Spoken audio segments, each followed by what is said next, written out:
Hello and welcome to another special episode of AWS Bites. I'm Eoin, and today Luciano is taking a break from AWS Bites duties. That's because we're joined by a special guest, Fiona McKenna, co-founder, CFO and head of HR at fourTheorem. Fiona has been working in tech for most of her career, helping startups and larger organizations grow and be successful. I've been lucky enough to work with Fiona at fourTheorem for more than 5 years now, and in that time I've benefited from Fiona's expertise in running startups, making and raising money, as well as building successful teams of great people. We're going to talk about startup advice, hiring amazing people, creating an environment for success, and of course, managing cloud cost.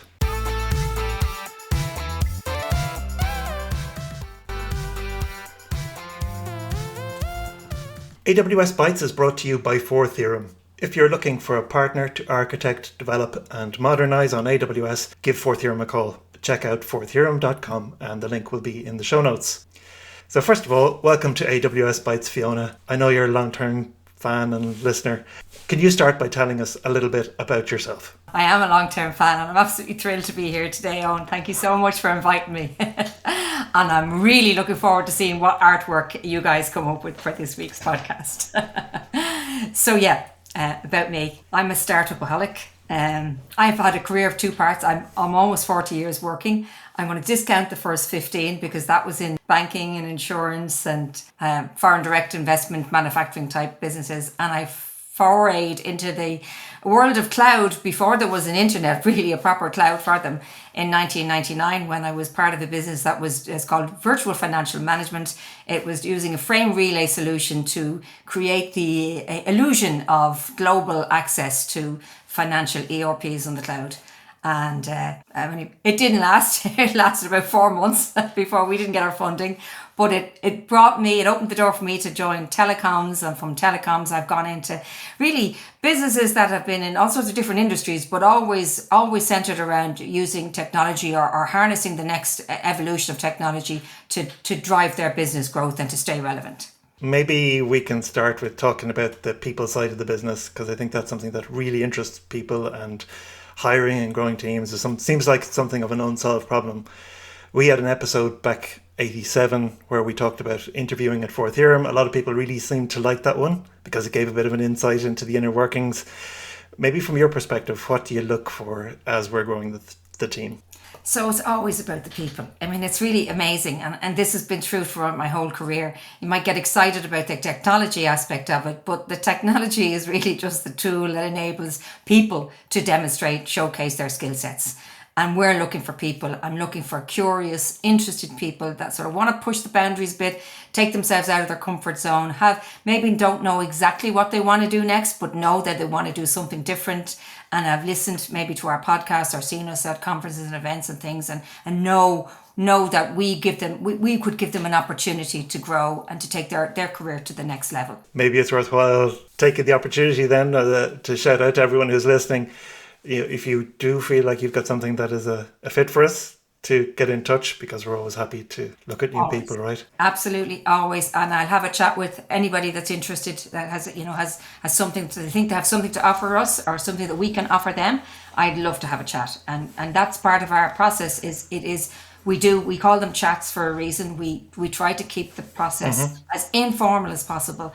We're not the traditional organisation that has 18 different types of interviews and they're trying to catch you out. We're truly looking to see, is there a good fit between you as an individual and us as a company, and how we can grow together, and what you can bring to our culture and how you can help us to develop and grow, and vice versa. So that's always better done if you're actually just chatting to somebody. You can really get to know them, as opposed to asking them where they see themselves in 5 years' time, or drilling down and trying to catch them out on something on their CV. That's really not what we're interested in at all. Yeah, and we always try to get people, I guess, to understand that it's a two-way process. They can interview us as well. It's difficult, of course, for people to really accept that and understand that they're not being evaluated and critically analysed, but it's definitely something we value, isn't it? The opportunity for people to really see if we're a fit for them as well. Yeah, I mean, I really can't stress that enough. It really is. And we've spoken to some great people, right, where it's been clear that there might be some gap in their CV to date that they need to bridge that first. So, that's the other reason for keeping the chats informal. Talk to us now. We can give you a steer as to what gaps you should be filling, what other experience you should be looking for, and come and talk to us in a year's time, 2 years' time, 3 years' time. If there's one thing we know is how fast time flies, and that we meet the same people. The tech ecosystem is such a small world that you're going to meet each other at different points in time in our career. And if it isn't a good fit today, it might be a good fit in the future. But everybody, I like to think that everybody gets something from going through the interview process with us. And we really do. We set that side of time. At the end of it, we always make sure it isn't all questions going our way. There's always time at the end of each interview for them to come back and ask us those type of questions. We often hear from other people saying, oh, hiring is the biggest challenge we have. Would you agree? Do you think, what are your biggest challenges when recruiting the right people? How do you feel we go about attracting and retaining as well the right people in what is, I suppose, a competitive field? It is a very competitive space out there. Look, we're very, very lucky because of our profile as individuals as much as a company. We get a huge amount of inbound and people coming in to talk to us who feel they have a really good sense of what fourTheorem is about. And I give credit to you, Luciano. I think the podcast, the consistency of that over 100 episodes, you really get to see what life is like within the fourTheorem ecosystem over a continued pace of time. But we're not acting in how we do things. We're really honest about the good and the bad. We're very transparent. Transparency and openness, it's part of our DNA, and it's there from the very first interviews the whole way through. So we have a great inbound pipeline, if you like, of potential people. And then I think it's important for us to explain that, what we're not, so we're not that big global multinational, and we don't necessarily have the same packages that they can offer. But I always ask people to focus on effective hourly rate, for example, in terms of how you work for us. We don't ask people to do 90 hours a week. In fact, we actively work to ensure that they do not do 90 hours a week. We don't schedule any calls with people after 5:30 in the evening. We try to only hire people that are kind of living within plus or minus 2 hours of our time zone, because we just don't want to be that business. You'll have people starting at 5 a.m. and still working at 11 p.m. at night. That's not really what we're about. I think that's a big part of our retention. I think the next generation that's coming through, Gen Z and their ilk, they have much more understanding about the importance of a rounded life. I know in my own case, my family told me they looked at us as parents and they didn't want to repeat the kind of career that they saw when they were, 10 and 12 growing up in the hours that myself and my husband were doing. They don't want to work like that. They want to do a good day's work, and then they want to have a life outside of work. And I think a company like fourTheorem has a great way of balancing those needs and making sure that they get all of the growth potential within a career perspective, but they also get to live their life as well. So I think that's really kind of played to our advantage. Retention also is part of, acknowledging that they won't be with us forever. So we're not trying to lock people in to stay with us for the next 10 or 15 years. Maybe this is where they spend 5 years, 7. Maybe they do spend 10 years with us, but only if they're continuing to get the growth opportunities and it's working for them. We're not looking to sort of lock people in. We want people to be with us if it's the right thing for them, because ultimately that means we end up giving the right result to our clients. We've got happy, motivated people who are enjoying their work. They're doing interesting things. They're solving gnarly problems.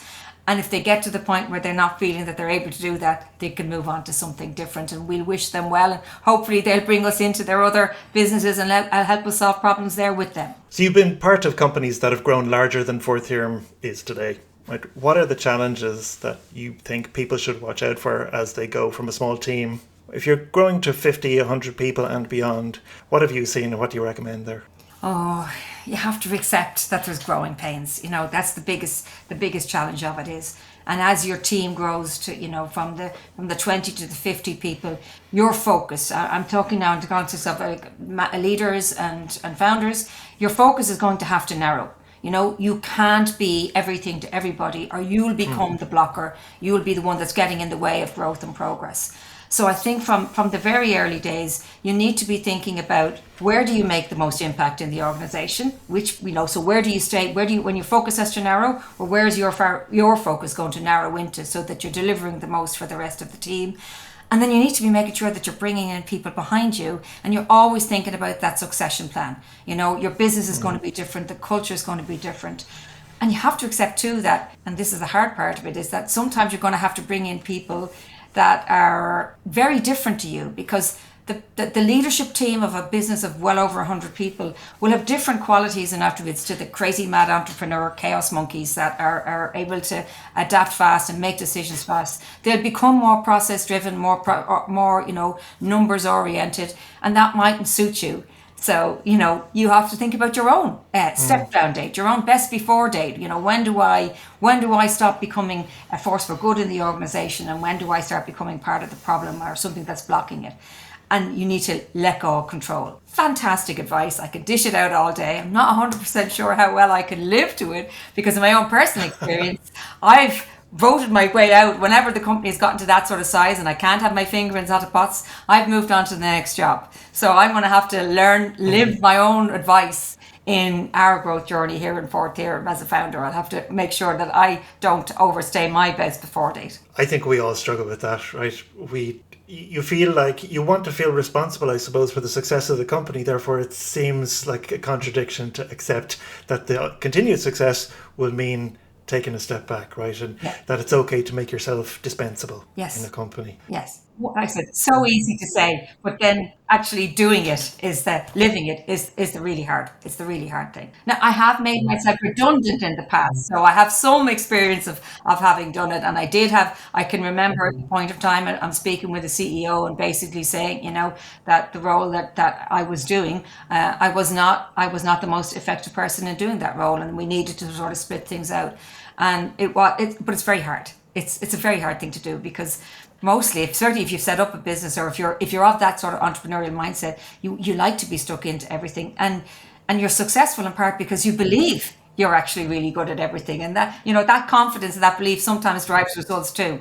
So it's I think having good advisors in the background that you're checking in with, not within the company necessarily, but maybe your own mentors, that they're good people to help hold you to account, to check in with regularly and go, well, this is where we're at now, and I'm thinking about this and that, and then take their advice. Right? If you're asking for people's advice, listen to it. Yeah, look, I think that piece of advice about knowing your limits and knowing when to step back, it's not just true for startup founders, but probably everybody in any position. So I think a lot of people are going to get benefit from that.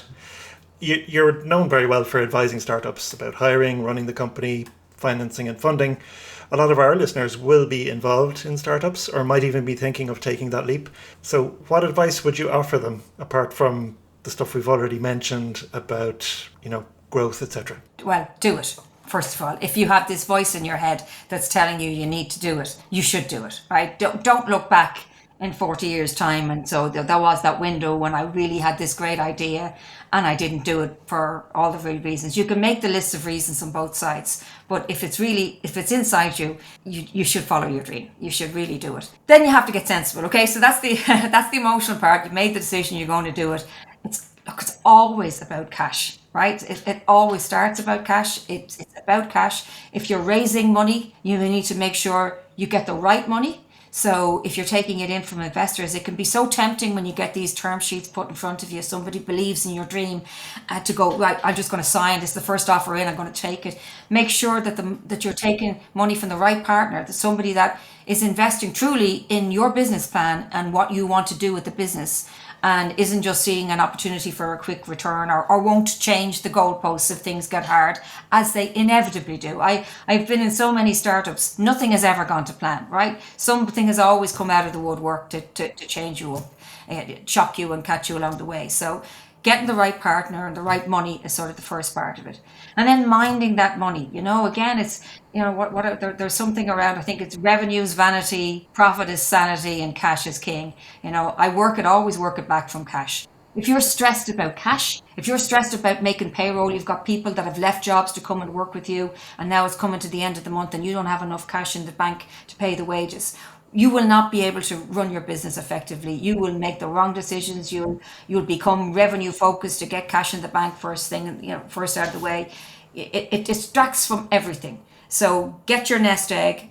3 months is kind of my rule of thumb. You should have 3 months runway, 3 months of paying the rent in the building and all of the wages, so that cash flow isn't making you make bad decisions. So mind your cash. Never ignore a letter with a harp on it, right? So get all your other stuff done right too. If you can afford a bookkeeper and accountant, hire one day one. If you can't and you're doing it yourself, do it properly. Pay your VAT, pay your PRSI. These things, I've seen so many people that get tempted. We'll pay this, we'll pay the VAT man later. The revenue don't do interest-free loans. They don't care. They say they care, but they don't care. They want their money. So, pay all your bills, keep on top of things. If you're not going to be able to pay things, get out in front of it as early as you possibly can and take the cash distraction off the table. And then the other big piece of advice is it's much easier to co-found with others.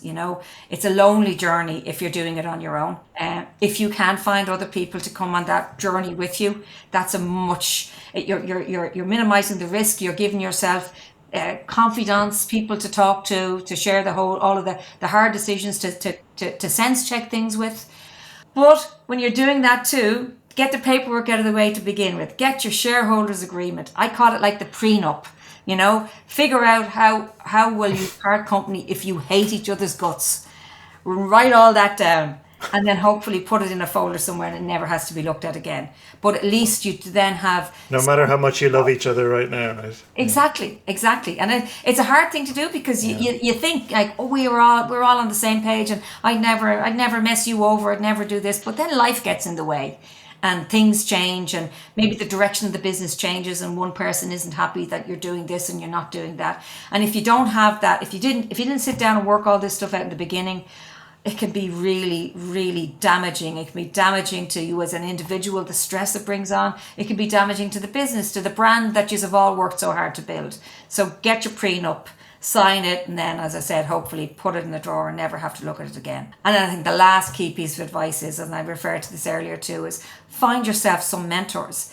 What I've always been amazed by is how willing people are, particularly Irish people, to give you advice. It's a big compliment to be asked to be a mentor to somebody, and most people take that compliment very seriously and they take the ask and they commit to it in a way that is so generous and so overwhelming, and then you get to pay it back in future too, and that's why I try not to say no if people ask me for help, because when I was asking others for help they were always there for it. And if you have those mentors, again, because they're not in the day-to-day fray and the decisions that kind of wear you down sometimes, they can help bring you back to your core values, what your mission is, help you sort of do a reset so that you bring your best self into the business. Great advice. And maybe we should clarify for our international audience, a letter with a harp on it. It's not a letter from Guinness, right? It's from the government. Yeah, it's through the Americans. It's the IRS. It's the IRS, exactly. Okay, so staying on the topic of money then, let's cover cloud economics, because look, when you mention cloud and money, the whole business model around cloud can't be far off. And you've worked in tech before and after the advent of cloud computing, as have I, and a lot of people at fourTheorem. Now, this usually means shifting from upfront investment to pay-per-use pricing. And we often see it as a big win, especially for startups who might be low on capital in the beginning. It seems like a fair deal. Is that benefit recognised widely, do you think, by CFOs, other financial leaders in the broader tech industry and in other industries? Sadly, no. I don't think so. It's really interesting. We've had this conversation a lot internally, and when we're doing these sales proposals, we think about, this is great, it's all going to be OPEX now. But in businesses, particularly in bigger businesses, their modelling, their financial modelling tends to be in two parts. You've got your OPEX plan for next year, and then you've got your capital plan, but it might be multi-year. And it can often be a lot easier, right, especially in the bigger organizations, to get that capital plan over the line, because the very nature of us as accountants is, we like to see assets. We like to put, you've been there, I'm sure, Eoin, you're putting the sticky label on each individual piece of kit. You can bring people in and bring them down, show them your server room with all these lights flashing and multi-million investment. Everybody can really get their arms around it and feel comfortable. And you've got that predictability. Oh, I'm writing that cost over 5 years. That depreciation figure is never going to change. I know what my tax-free allowances are going to be like on it. From a point of view of certainty, it's the old world, the on-prem world was a much more certain environment for the CFOs. And because we tended to be less involved with really understanding how tech works, we never really considered too much about that wasted capacity. You spent to the most bursty, busiest day of the year, be it Black Friday or whatever it happened to be, you had enough compute power for that. You never really thought about how much that was wasted then for the other 365 4 days of the year. It just didn't really come into the frame of reference. So I think the whole benefits of cloud from a cost point of view are not really fully understood yet by the wider accountancy profession. And I think there's a long way to go on that. And that's only to get them to understand lifting and shifting, right? From my data center to another data center.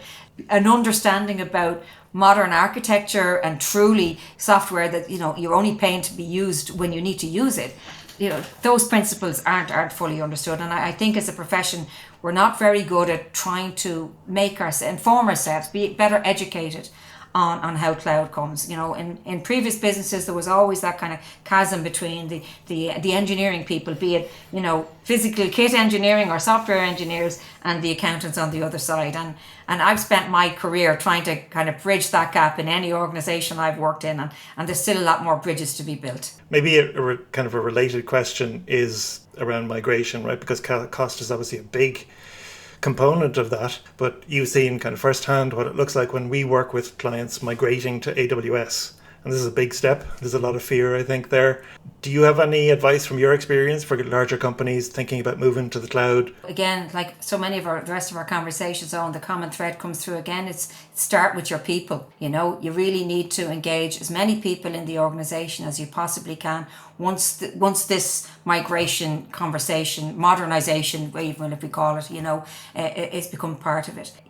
It's very easy to assume that your IT team, that they have all the skills necessary to make this happen. They probably don't. If they've been, arm deep in keeping your monolith alive for the last 20 years, it's not leaving them a huge amount of time to educate themselves on cloud technologies, and they are not the same thing. It's not as simple as if I've got a software engineer that same software engineer can build this big pathway to migrate me off that monolith into this microservices environment. There's a massive learning curve there, and it can be terrifying, and you load on top of that the fact that for the last 12 months, every time you opened anything, all you were reading about was Gen AI coming to take over everybody's jobs. So now you've got people maybe using old tech, wondering is the management going to bring in some Gen AI solution that's going to walk them out of their jobs.